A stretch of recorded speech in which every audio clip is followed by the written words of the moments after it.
দুঃখজনক বিষয়, আমাদের দেশের শিক্ষকরা, মাধ্যমিক বিদ্যালয়ের শিক্ষক, ডাক্তারবাড়ি মাদ্রাসার শিক্ষক, কলেজের শিক্ষক, মাদ্রাসার শিক্ষক, আপনারা যারা আছেন, বেশিরভাগ ক্ষেত্রে দেখা যায় যখন আমরা চাকরি শুরু করি 12,500 টাকা বেতন দিয়ে অনেকে চাকরি শুরু করে। আমার পরিচিত একজন শিক্ষক আছেন, আজকে 32 বছর চাকরি করে, 32 বছর চাকরির পরে উনার বেতন হয়েছে 22,000 টাকা। 1 কেজি ইলিশ মাছের দাম হচ্ছে বর্তমানে 2800 টাকা। 31 বছর চাকরি করার পরে যেই বেতনটা হয়, সেই বেতনের 15% দিয়ে 1 কেজি ইলিশ মাছ কিনতে হয়।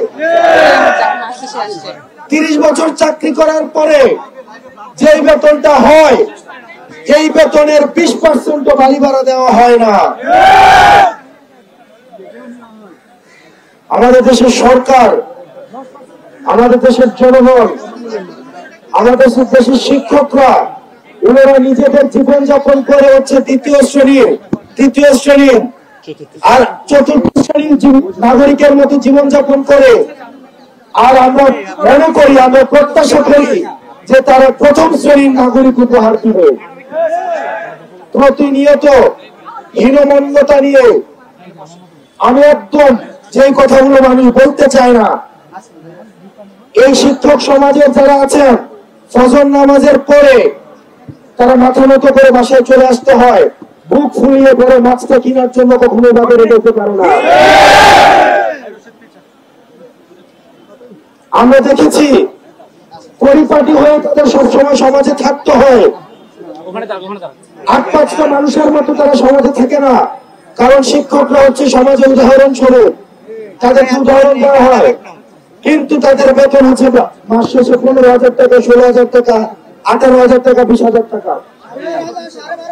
তাদের থেকে সমাজ প্রত্যাশা করে, তারা যদি একটা বিয়েতে যায়, সমাজে প্রত্যাশা করে তারা 5,000 টাকা দিবে। তারা যে মাহফিলে তাদেরকে সভাপতি বানায় বসে থাকে, কবরস্থান ঈদগাতে তাদের থেকে প্রত্যাশা করে, কিন্তু তাদের ঘরে দিন শেষে মাস শেষে বেতন হচ্ছে আবার 15,000 টাকা, 12,500 টাকা।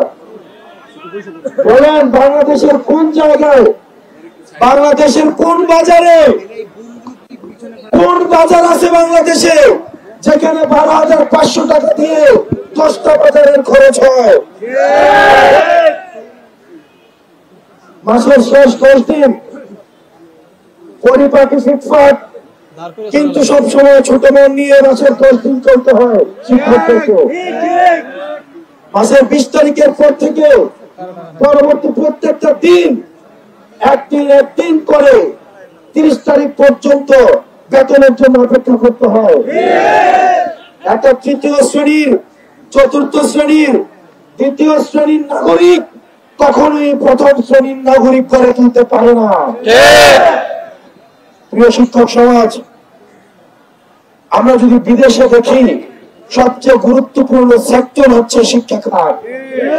আর আমরা দেখি বাংলাদেশে সবার খাওয়া দাওয়া শেষ করে যদি কিছু বাকি থাকে, তাহলে সেটা হচ্ছে শিক্ষক সমাজের জন্য বরাদ্দ। আপনি শিক্ষকের জন্য গ্রামের ভাষায় কথা বলে তেল ছাড়া মাছটা হইতে হবে একদম কি, আমাদের তেল দিবেন না কিন্তু মচমচে মাছ ভাজা লাগবে। শিক্ষকের বেতন দিবেন না কিন্তু পড়া হইতে হবে ইন্টারন্যাশনাল মানের।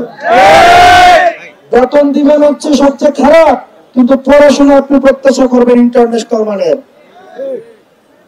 এই রাষ্ট্রীয় প্রহসন স্বাধীনতার পর থেকে, 71-এর পর থেকে এই রাষ্ট্রীয় প্রহসন এটা অব্যাহত রয়েছে।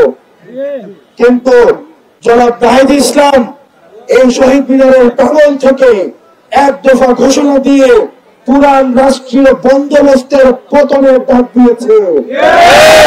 তারপর থেকে পুরাতন রাষ্ট্রীয় বন্দোবস্তে এই রাষ্ট্র চলতে পারে না, শিক্ষকদের সাথে অবহেলা করে চলতে পারে না।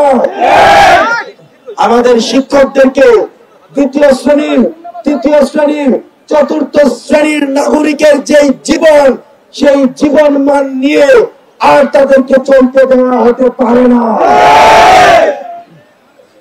আমি যদি তাদেরকে প্রথম শ্রেণীর নাগরিক না বানাইতে পারি, তাদের থেকে কিভাবে প্রত্যাশা করব তারা প্রথম শ্রেণীর নাগরিক তারা জাতিকে উপহার দেব?